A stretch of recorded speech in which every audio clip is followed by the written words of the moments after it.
Hi friends, host Eric here. Hopefully this yet another new camera arrangement works out.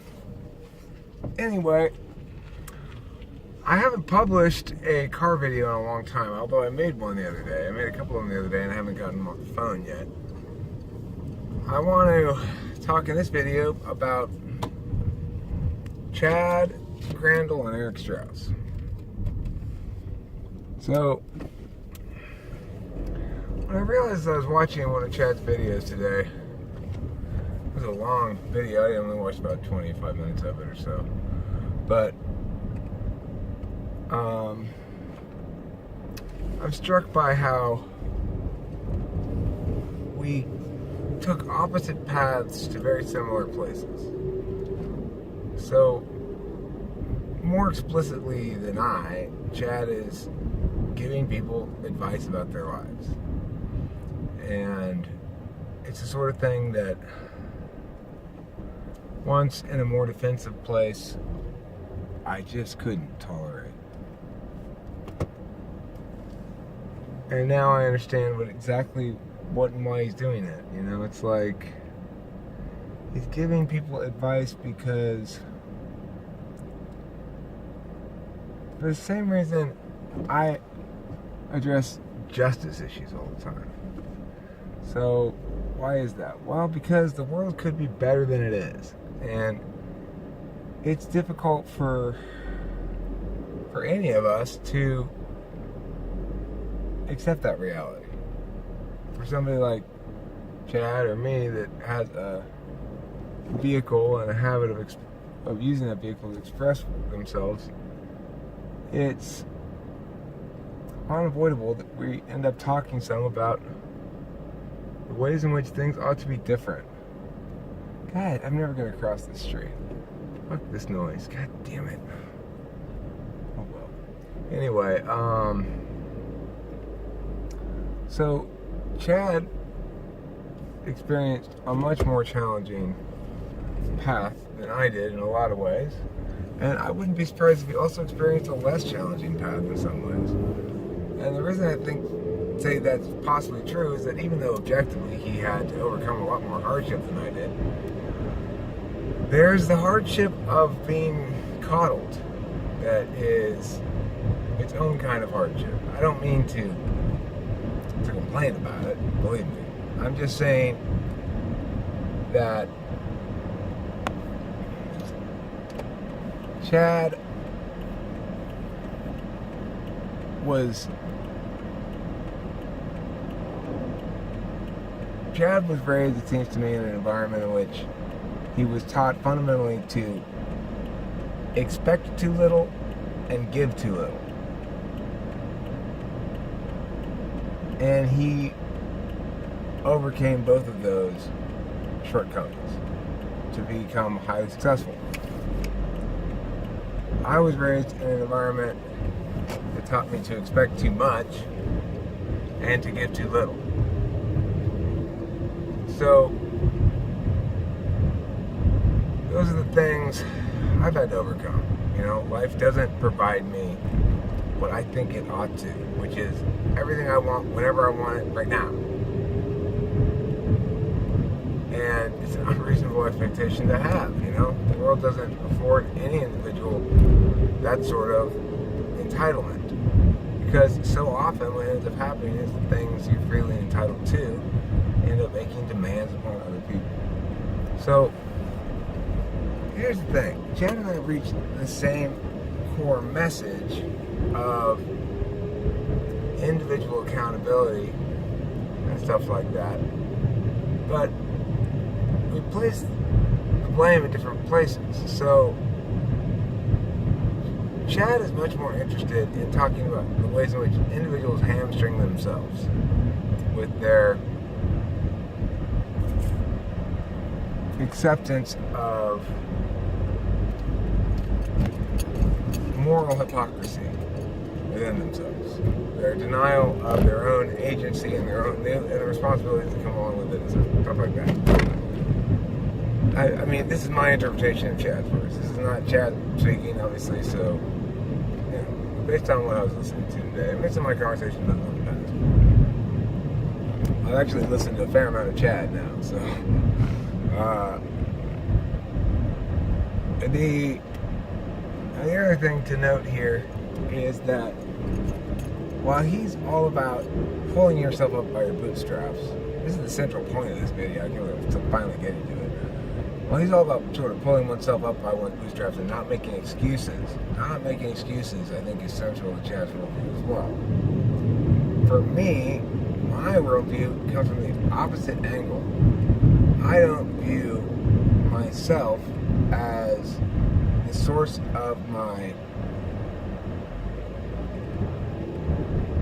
difficulties, except insofar as I view my acceptance of fear and stuff like that as my fault, which it is. I mean, it's my responsibility certainly to deal with.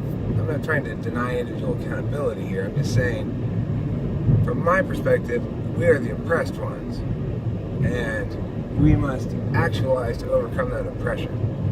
We've been oppressed by society and forcing us to internalize a bunch of bullshit. I don't like it, you know? And I refuse to accept the fact that, you know, Chad has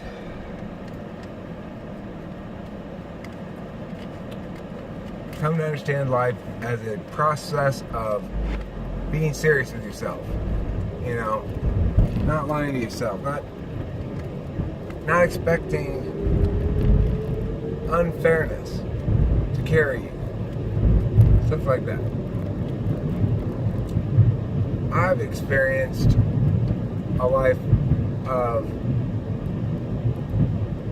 as I said in a video earlier today or last night or whatever, of learning to shut up, trying to learn to shut up, of being told by the world, we don't care about what you're trying to tell us, Eric, and we don't want you to keep trying to tell it to us, whatever it is. I don't want to hear another one of your songs. I do not want to hear anything from you. Just shut the fuck up. That's my experience.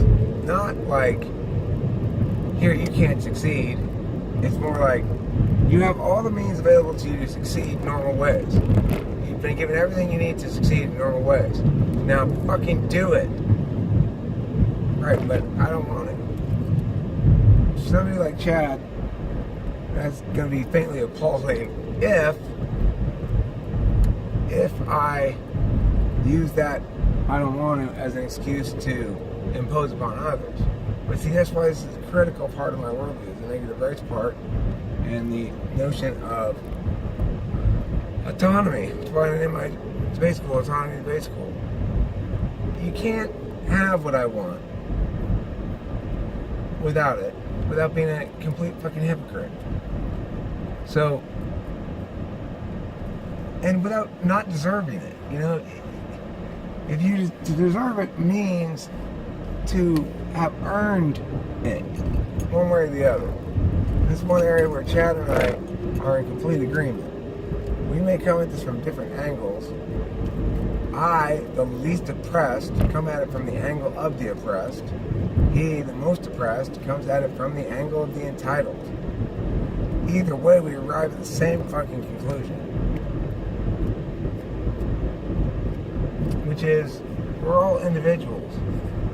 And at the end of the day, we have this unbelievably rich opportunity to make shit happen in life. To fucking do stuff. Hey, fuckface, pay attention.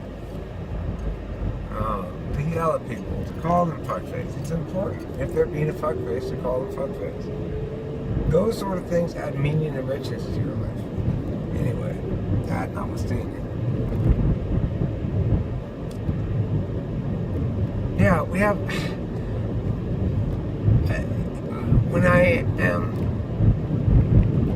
stuck in a moment with a lack of ability to execute the potentialities that I see, it makes me want to weep. It makes me want to weep. And to think that there's a blindness to it all. People don't understand. They think, well, what are they going to do? What am I going to do if blah, blah, blah, job kind of a thing? Or I need to, blah, blah, blah, job kind of a thing. But we've got one life we know of and one opportunity to do whatever the fuck we want. That's the insane thing. You can do whatever you want. And what holds us back? Each other, mostly. That's my opinion. Is coming from the perspective of the oppressed, ridiculously. And most, I grew up in Arcadia, for Christ's sakes. My parents talk about their stock portfolio, shit like that.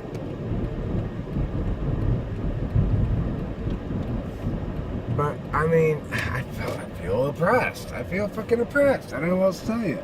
I feel like the world oppresses us. Me and the other ETPs and the ENFPs, we get oppressed because we're annoying. Well, fuck you. You're annoying too. You're annoying for thinking we're annoying. It hurts our feelings. So, fuck you. And not you, viewer, though. I love you. Thank you for watching. Chad, you're cool too. I like you.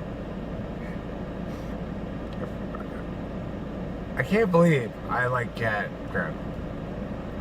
Because I would have, if you would have described him to me, I would have been like, fuck that, dude. I want no part of that douchery. And I was been completely wrong. 100% completely wrong. That guy is super smart, super entertaining to watch. He's got great insight. I don't know what to say about it. I'm impressed with Chad Crandall. I hate being impressed with people. Fucking, I hate it. But good job, Chad. You're a pretty impressive guy. I'm competitive. I don't like being impressed with people. I don't like being unimpressed with people either. I just like us to be egalitarian, But if we are going to have to be impressed, then I don't want to be the one impressed. In general. Just as a general rule. But I'll take it. I'll be okay with being impressed with Chad. Chad's level of badassery is beyond me.